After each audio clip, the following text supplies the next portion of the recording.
Hello everyone, स्वागत है आप सभी का इंग्लिश क्लास में। मैं हूं भूमिका चौहान। आज की क्लास के अंदर बेटा हम करने वाले हैं हमारा टॉपिक अनसीन पैसेज।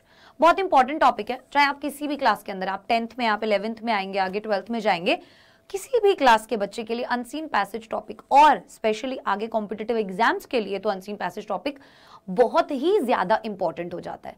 अब आखिरकार ये टॉपिक इंपॉर्टेंट क्यों है? क्योंकि एक तो रीडिंग सेक्शन पूरा एक सेक्शन है इस टॉपिक के ऊपर, राइट, अनसीन पैसेज के ऊपर पूरा एक सेक्शन है, तो इसका जो वेटेज होता है वो भी काफी भारी होता है एग्जाम के अंदर। दूसरी चीज, बच्चे बहुत ज्यादा मार्क्स लूज भी कर जाते हैं और टाइम भी बहुत ज्यादा बच्चों का खराब हो जाता है अनसीन पैसेज के चक्कर में। अब इसके कुछ रीजन है कि अनसीन पैसेज के चक्कर में भाई टाइम क्यों खराब होता है, मार्क्स क्यों चले जाते हैं, ऐसा क्या है मैम इस टॉपिक के अंदर? तो वो है प्रैक्टिस की कमी। बच्चे अनसीन पैसेज से बहुत ज्यादा दूर भागते हैं। ठीक है, आप लोग हमेशा देखना, आप बाकी चीजों की प्रैक्टिस कर लोगे, आप चैप्टर्स पढ़ लोगे, ठीक है, क्वेश्चन आंसर्स देख लोगे, बट अनसीन पैसेज की तरफ आप बहुत कम जाओगे। तो इस टॉपिक की जितनी ज्यादा प्रैक्टिस हो उतनी कम है। अब मैं आप लोगों को सजेस्ट करूंगी कि आप हफ्ते में 2 अनसीन पैसेज तो जरूर सॉल्व करें। आपके पास अगर क्वेश्चंस अवेलेबल हैं तो बेटर है, वरना कोई प्रीवियस ईयर के पेपर्स की आपके पास किताब है तो वो देख लीजिए। अदरवाइज आपको किसी भी चीज की जरूरत नहीं है, आप गूगल पे जाके सर्च कर लीजिए अपनी क्लास के लिए, आपको वहां पर मिल जाएंगे। बट आपको प्रैक्टिस करना बहुत ज्यादा जरूरी है। अब उससे क्या होता है, अब आप जब ज्यादा से ज्यादा रीड करते हो तो आपको समझ बढ़ती है, इंग्लिश लैंग्वेज की समझ बढ़ती है। वो ही समझ तो ये आपकी क्या करना चाहते हैं, उसी समझ के बारे में तो ये बात कर रहे हैं बस यहाँ पर, कि ये देखना चाहते हैं आपको एक पैसेज जो आपने पढ़ा उससे आपको कितना समझ में आया। अब यहाँ पर भी एक अनसीन पैसेज है जिसके अंदर कुछ क्वेश्चंस हैं। आज जो मैं अनसीन पैसेज लेकर आई हूँ उसके अंदर एमसीक्यू टाइप क्वेश्चंस लेकर आई हूँ, ठीक है। तो क्योंकि इससे थोड़ा ज्यादा बेटर आपको समझ में आएगा कि मैं क्या समझाने की या क्या बताने की कोशिश कर रही हूँ। अनसीन पैसेज को सॉल्व करने में समय ज्यादा लगता है और बच्चों के सवाल भी बहुत अलग अलग तरीके के होते हैं कि मैम अगर हमें, जैसे इसमें तो एमसीक्यू टाइप है, पर मान लीजिए अगर सब्जेक्टिव टाइप क्वेश्चन आता है तो आपको क्या करना है, आप कॉपी पेस्ट कर सकते हो क्या? बच्चे सीधा सवाल पूछते हैं, मैम कॉपी पेस्ट कर दे क्या, पैसेज में से उठा के लाइन ऐसा का ऐसा चिपका दें क्या, है ना? तो कुछ बहुत सारी ऐसी चीजें जो बच्चे गलतियां करते ही करते हैं। आज अपन वो गलतियां नहीं करेंगे, अनसीन पैसेज में क्या क्या गलतियां होती हैं और उन्हें सुधारा कैसे जा सकता है वो बात करेंगे। देखो यहाँ पर एक अनसीन पैसेज है आप लोगों के सामने, ठीक है, और ये चार स्लाइड्स है ना, ये इतना बड़ा एक अनसीन पैसेज है तो ज्यादा बड़ा नहीं है। उसके बाद इससे रिलेटेड कुछ क्वेश्चंस हैं, ठीक है। ये रहा एक क्वेश्चन, 2, 3, 4 क्वेश्चंस यहाँ पर मौजूद हैं। अब हम क्या करेंगे, सबसे पहले मैं आपको कुछ चीजें बताऊंगी। क्वेश्चन टॉपिक जो 1 है वो ये है कि अनसीन पैसेज में सबसे पहले करना क्या होता है। देखो, टाइम आपका वेस्ट ना हो, अनसीन पैसेज में ही आप अटक कर ना रह जाओ, इसीलिए टाइम बचाने के लिए सबसे पहली और इंपॉर्टेंट चीज होती है रीड क्वेश्चंस फर्स्ट।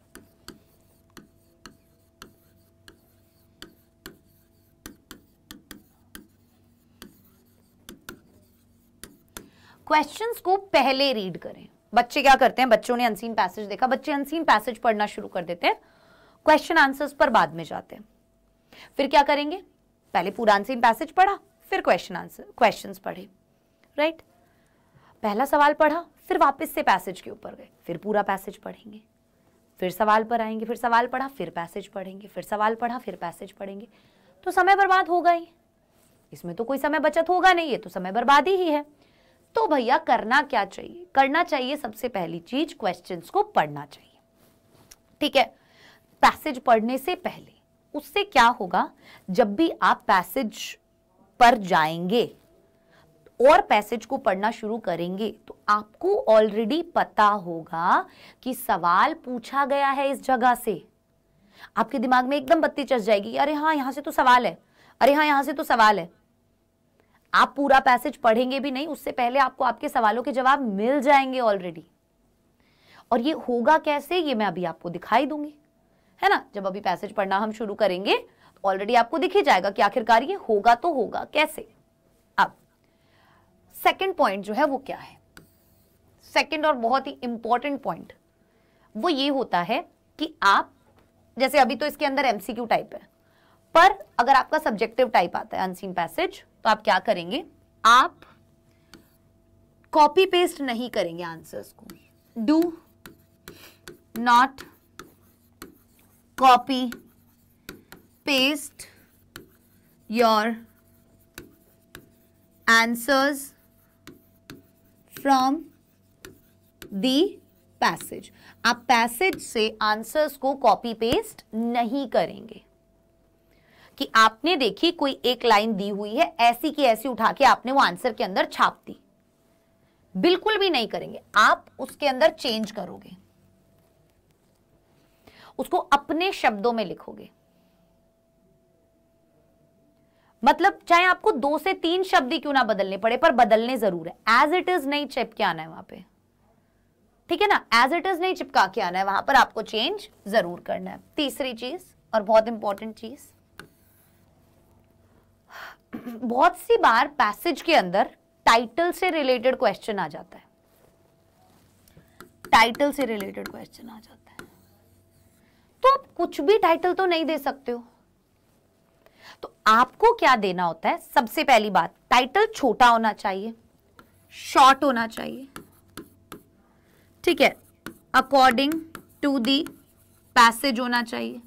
ऐसा नहीं है कि बिल्कुल पैसेज से अलग ही है उसका मीनिंग, कोई पैसेज से कोई मतलब ही नहीं बन रहा उसका।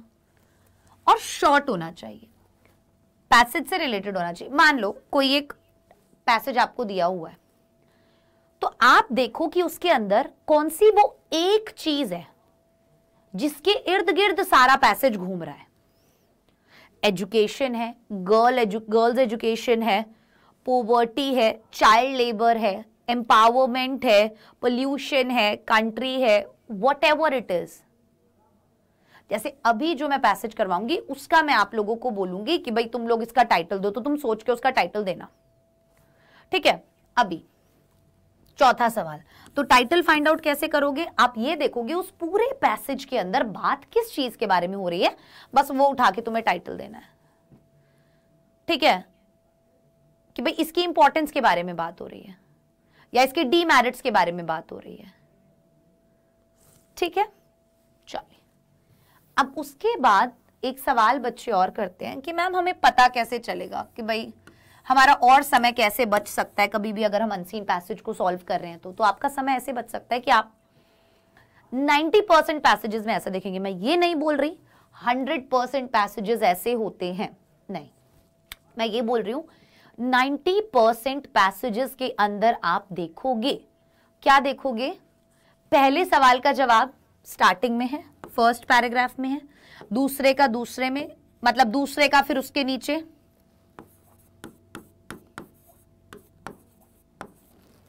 ठीक है, तीसरे का फिर उसके नीचे, चौथे का फिर उसके नीचे, पांचवे का फिर उसके नीचे। 90% पैसेजेस में ऐसा होता है, 90% पैसेजेस में ऐसा होता है, ठीक है, यहां तक समझ में आया।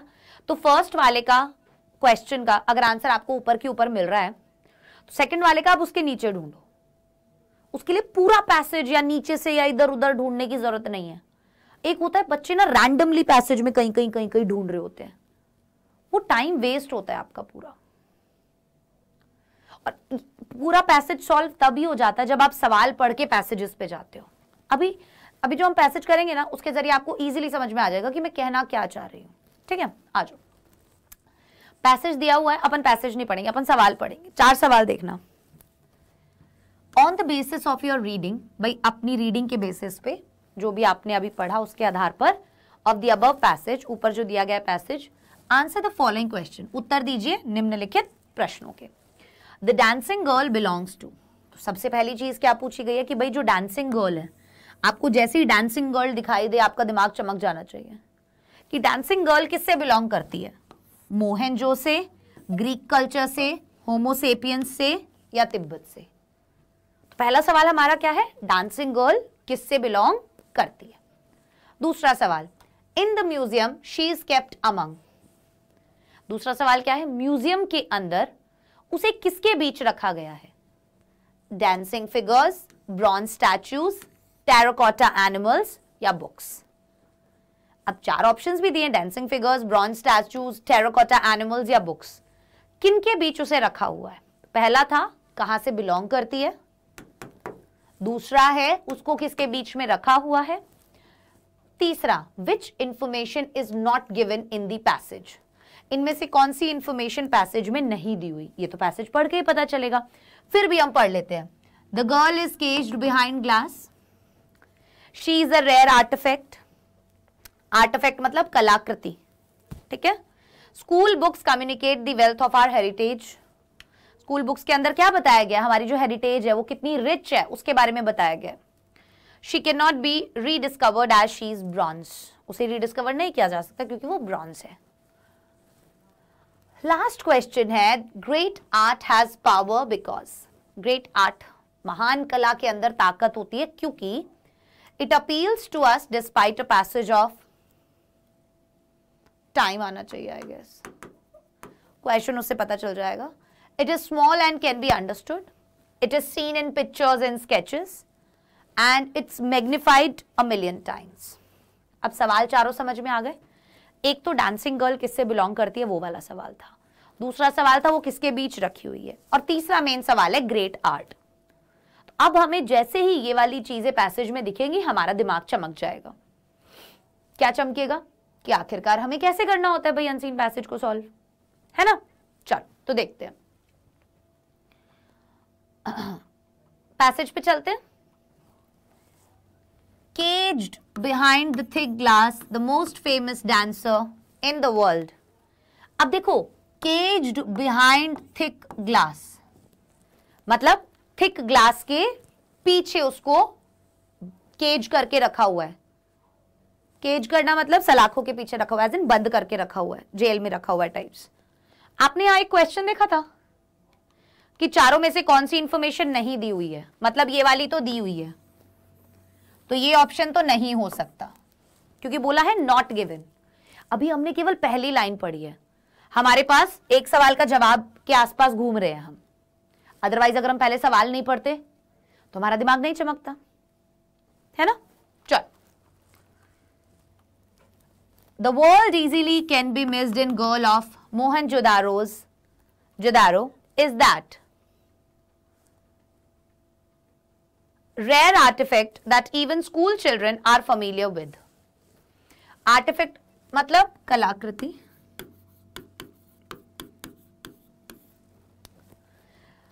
is that rare artifact that even school children are familiar with. भाई ये वो rare artifact है जिससे school children भी familiar हैं, ठीक है। तो वो एक rare artifact है, मिल गया हमें ये वाला पॉइंट भी, ये भी दिया हुआ है इसके अंदर तो हमने इसको भी हटा दिया, ठीक है। Our school textbooks also communicate of our 5000 years heritage of art. हमें तीसरा पॉइंट भी समझ में आ गया कि ये वाला पॉइंट भी दिया हुआ है, हमारा आंसर कहां होगा। Our school books communicate the wealth of our heritage, तो ये तीनों चीजें मेंशन की हुई हैं। क्या मेंशन नहीं किया हुआ है, she cannot be rediscovered as she is bronze, अभी ये पता नहीं है हमें सही है या नहीं है, तो हम आगे पढ़ते हैं। You have to be alert to her existence there. Amid terracotta animals. किसके बीच? Amid के बीच, किसके बीच? Terracotta animals to rediscover this bronze image. You have to be alert. आपको alert रहना पड़ेगा, किस लिए? To her existence there. उसको देखने के लिए कि भाई वो वहां पर है, किनके बीच में?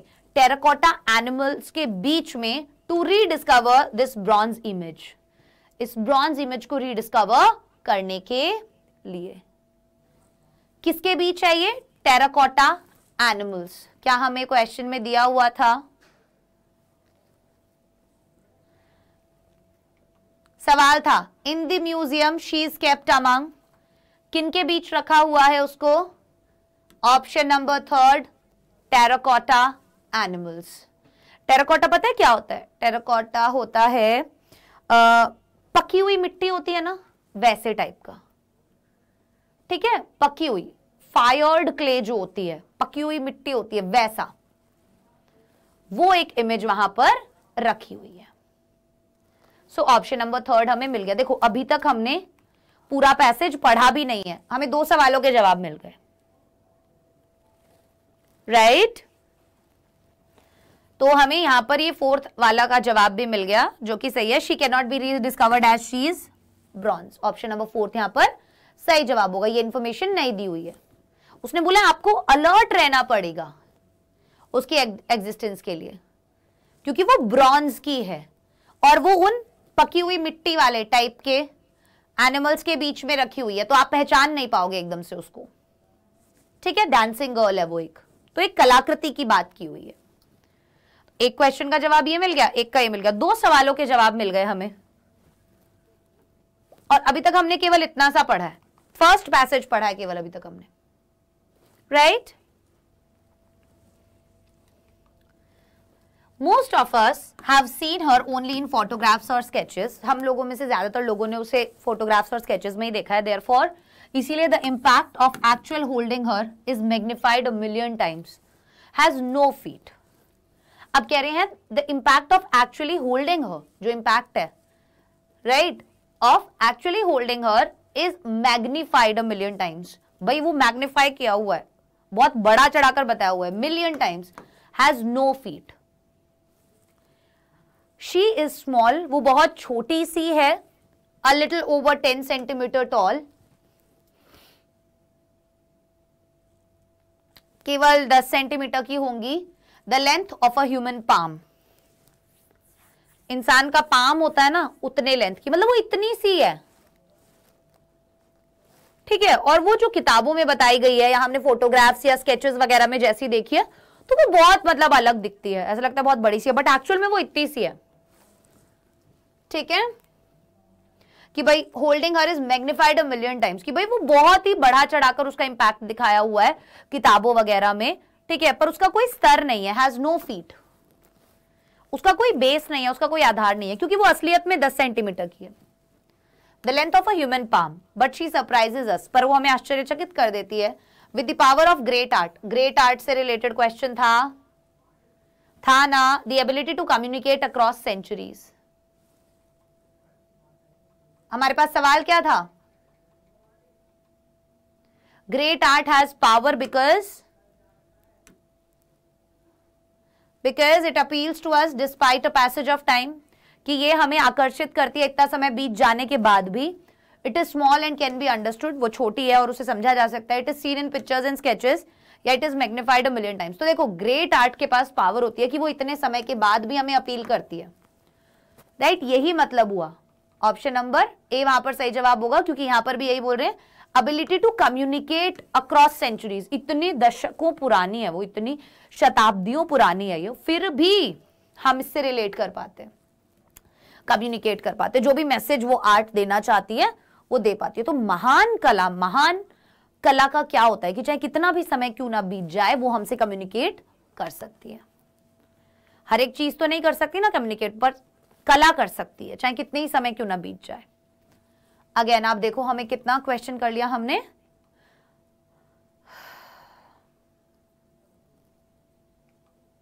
एक, दो, तीन सवाल कर लिए, एक बचा है। आगे करते हैं।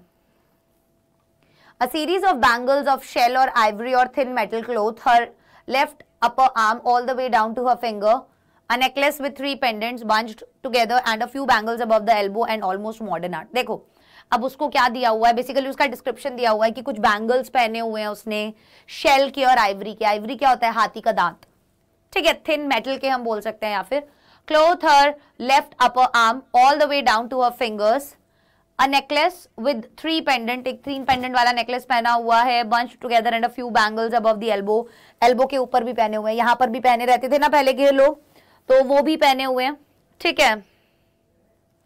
उसका जो लेफ्ट अपर आर्म है all the way down to her fingers, तो पूरा नीचे तक उसने वहां पर पहना हुआ है। She speaks of the undaunted ever hopeful human spirit. अब देखो आपको हो सकता है बहुत सी चीजें यहां पर समझ में ना आ रही हो, पर हमें उससे सवाल दिया ही नहीं हुआ तो हमें उसके अंदर अटकने की भी जरूरत नहीं है। It is important to visit museums in our country, experience the impact that a work of art leaves on our senses, to find among all the riches one particular vision of beauty that speaks to us alone। कहने का मतलब क्या है यहां पर? कहने का मतलब यहां पर सीधा सीधा यह है कि she is important to visit, it is important to visit museum, कि म्यूजियम्स को विजिट करना इंपॉर्टेंट है हमारी कंट्री के अंदर। एक्सपीरियंस द इम्पैक्ट, हमें अनुभव करना चाहिए वो प्रभाव, that a work of art leaves on us, कि किसी भी कला को देखकर जो प्रभाव हमारे ऊपर पड़ता है, ठीक है, हमारी सेंसेस के ऊपर पड़ता है। To find among all the riches one particular vision of beauty that speaks to us alone, कि भाई ये कोई भी खूबसूरत चीज, राइट, इतनी सारी महान बड़ी बड़ी महंगी महंगी रिचेस, मतलब इन सभी महंगी महंगी बड़ी बड़ी चीजों के बीच में कैसे एक कोई खूबसूरत चीज हमारे दिल को प्रभावित कर जाती है, जिसका साइज केवल इतना सा है, 10 सेंटीमीटर की है जो, राइट। तो अभी पहले वाले का, the dancing girl belongs to Mohenjo, Greek culture, homo sapiens या तिब्बत, तो गर्ल ऑफ मोहेंजोदारो, यहां पर ही हमें इसका जवाब मिल गया था, तो ऑप्शन नंबर ए यहां पर सही जवाब हो जाएगा, ऑप्शन नंबर ए यहां पर सही जवाब हो जाएगा, ठीक है। तो ये मैंने आपको कुछ टेक्निक बताया कि भाई किस तरीके से आप एक अनसीन पैसेज को सॉल्व कर सकते हैं। अब आप लोग खुद से भी कोशिश कीजिएगा इसी टेक्निक को इस्तेमाल करने की, एक अनसीन पैसेज को सॉल्व करने के लिए। सो मैं आशा करती हूँ आज का लेक्चर आप लोगों को पसंद आया होगा, और मेन चीज यही आपको ट्रिक बताना कि कैसे आप लोग इसको समझ सकते हो। ओके, चलिए bye bye, take care, all the best.